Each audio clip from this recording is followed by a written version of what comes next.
Hello, my name is Kevin Zemlicka, and I'm an ARCS faculty member. Sure. So, I have multiple roles at CSUN, but as a lecturer, I teach in the anthropology department. As a researcher, I do anthropological research. And so for ARCS, I've been leading students in some of the more human factors type studies.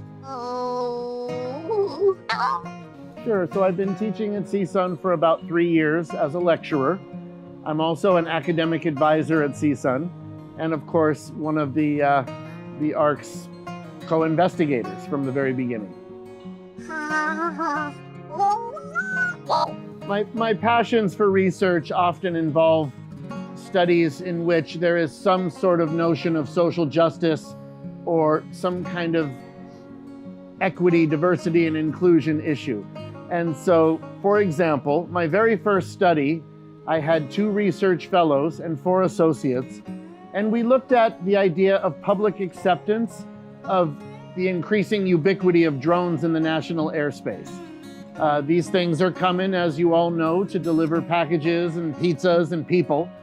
And my students were concerned not only in what would it take for the public to trust in these new technologies or what it would take to get into an unmanned Uber air taxi, but from our qualitative research methods, we were able to find out that many folks were also concerned with things like disproportionate job loss in certain communities over others, perhaps a disproportionate environmental degradation in some neighborhoods over others, or noise pollution, and significantly displacement of people, as happened around the San Francisco Bay Area with the .com revolution.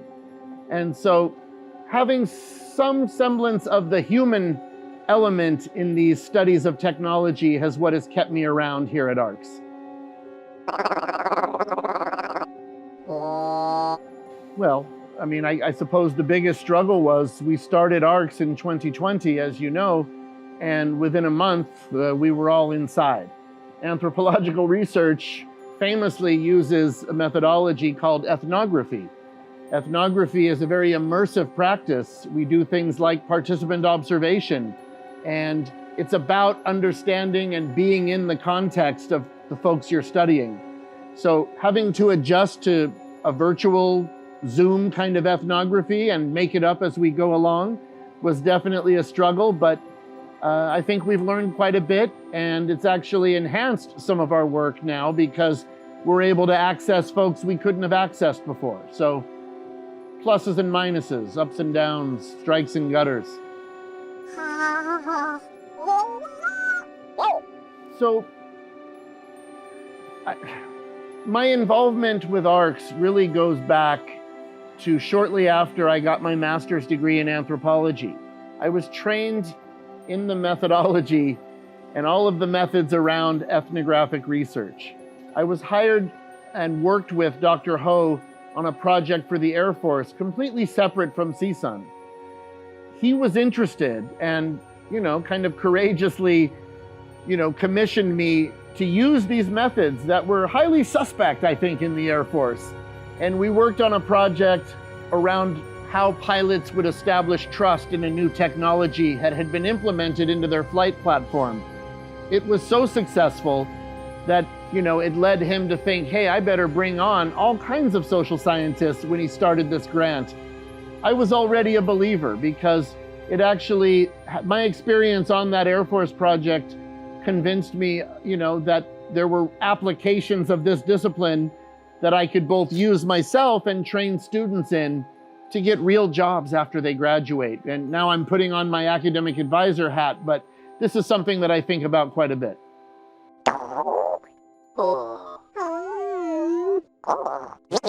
Currently, I have 2 for ARCS. I have others, but I have 2 for ARCS. One of them, we are working for the Air Force Office of Scientific Research to understand how trust may be established in heterogeneous human-machine teams, meaning multiple humans, multiple robots, all with different capabilities. And we're looking at these that occur in what we call R3 contexts. That means real users, real systems with real consequences. So we're not looking at simulators, for example. So right now we have just finished working with the CoStar team at JPL, and we are moving on and now interviewing folks from the Mars 2020 mission. In fact, we just brought Dr. Zheng Yan to come speak about driving the Mars rover here at CSUN. The other project I have going is following on from a project that occurred last year. The students who were research fellows at the time have graduated. They produced a very strong literature review as a deliverable and a conference paper that won Best Paper competition at an anthropology conference a couple of years ago, which was very special. And one of my EOP students on the project won an award for her poster around that project. But we didn't get to the data collection phase of the project. And so now with IRB approval, I have 3 associates. I don't have any paid fellows on the project. And we are looking at how people, specifically CSUN students and CSUN police, look at the idea of unmanned aerial vehicles being used in law enforcement. So we're looking at the idea of drones and policing.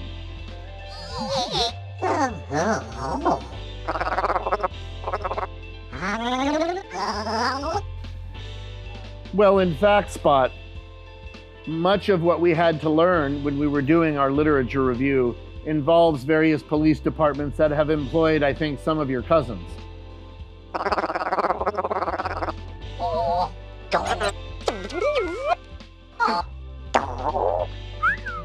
Sure, so I want to talk about who I am at CSUN and why I'm a bit of an anomaly. I am an academic advisor first and foremost. That is my 9 to 5. And it's also my great passion. I have a lot of enjoyment and I get a lot of satisfaction out of helping students figure out what comes next. Teaching is icing on the cake. And I get to teach 1 course each semester in the anthropology department. The research has allowed me to sort of bring those things together, but more so allowed me to demonstrate the value of staff. I'm a guy with a master's degree in anthropology. I work as a practicing anthropologist and I take real practicing jobs. I just finished a job for the state of New York looking at state parks. I spent all summer there. But ARCS allows me to demonstrate to the broader community at CSUN why student success should be conceptualized a bit differently. Student success is a lot more than just the timeline in which you graduate. I have brought on 16 research fellows, 25 ARCS associates. We've had students get into graduate programs at Harvard, 3 at CSUN, 2 at UCLA, 1 at USC, and I may even be missing some out of that group. So what I'd like to demonstrate with my involvement with ARCS is that as a staff member, first and foremost, as an academic advisor, I'm able to bring students into real research positions that propel them to the next place. So for me and my career, it's been about demonstrating the value of our staff members and maybe encouraging the university to think about their potential and untapped skill sets a little more closely. In terms of research struggles, I'm always learning. And every time I get to start a new project and teach students some of these qualitative methods and develop a semi-structured interview instrument, I'm learning and I'm getting better at it. When I take other applied or practicing jobs in anthropology, my own sort of skill set has been improved as a result of being here in ARCS. So to me, this is about my own development, personal and professional, as a researcher as well.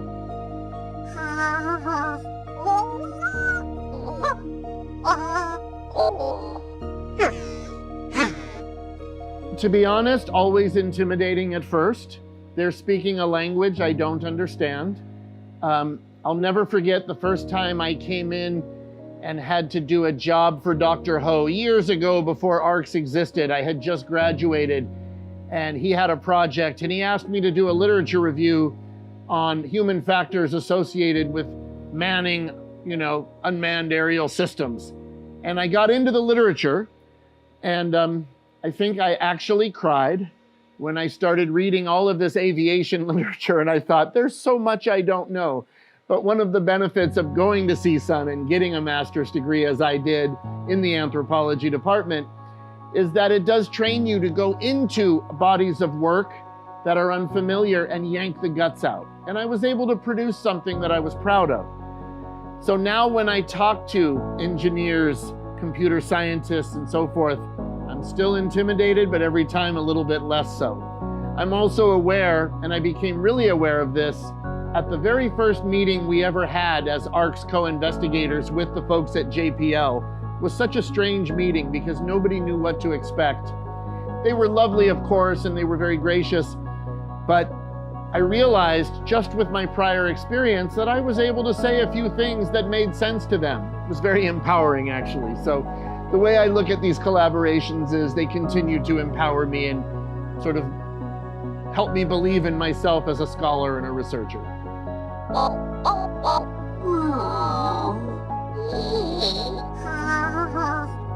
And it's given me opportunities. The Medtronic project gave me my very first real opportunity to do what we would call medical anthropology, to look at how folks in a very particular niche, think about the management of type 2 diabetes at the level of the household.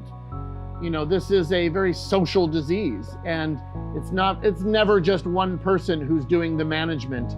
And so we were able to look at the level of the household and think about who all the collaborators in that household were that helped manage this disease.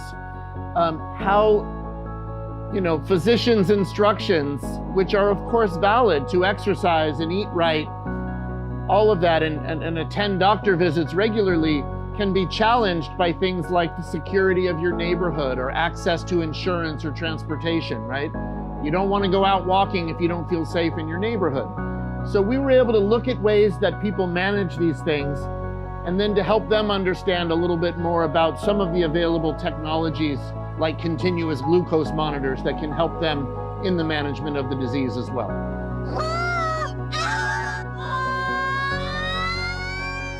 Well, I mean, once again, to reiterate, one of my students, one of my research fellows on that project was able to turn that into a poster presentation at a conference, a psychology conference at Harvard, and later on applied to and was accepted into a graduate program in teaching psychology at Harvard. So, win-win.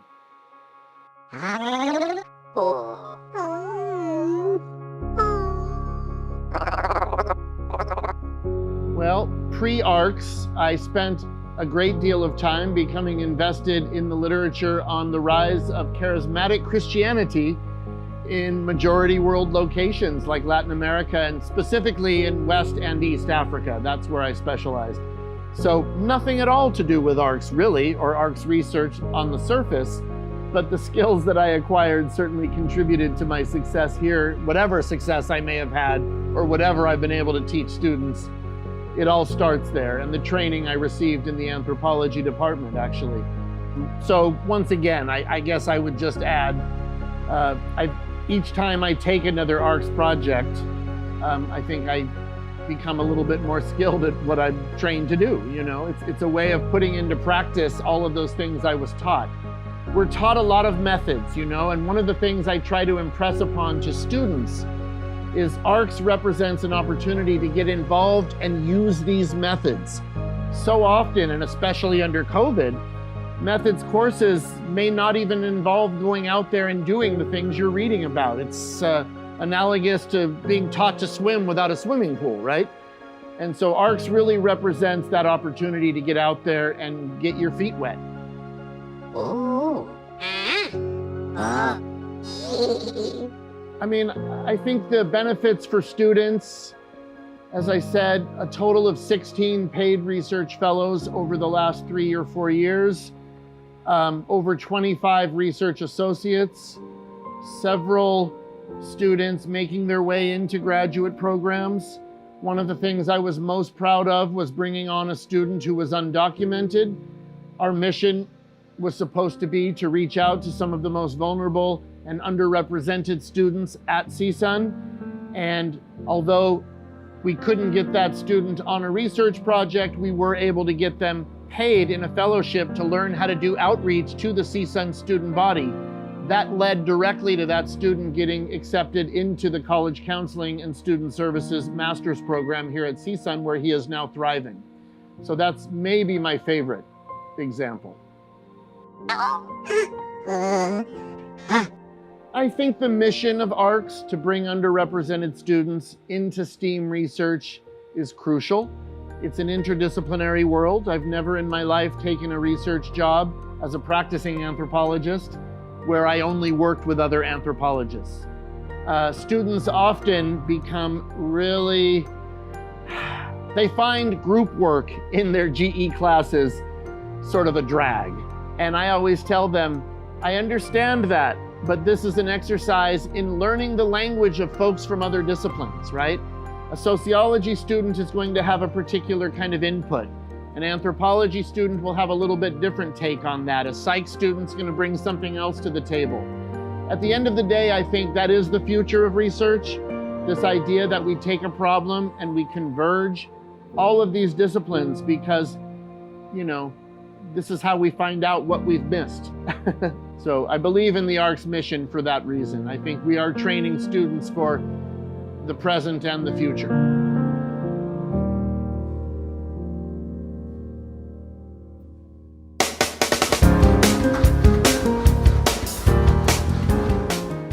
Well, Spot's excited, and so are we. Hope you enjoyed that video. Check out our social media here, links in the description. Make sure you like, follow, and subscribe. Hit that bell for notifications.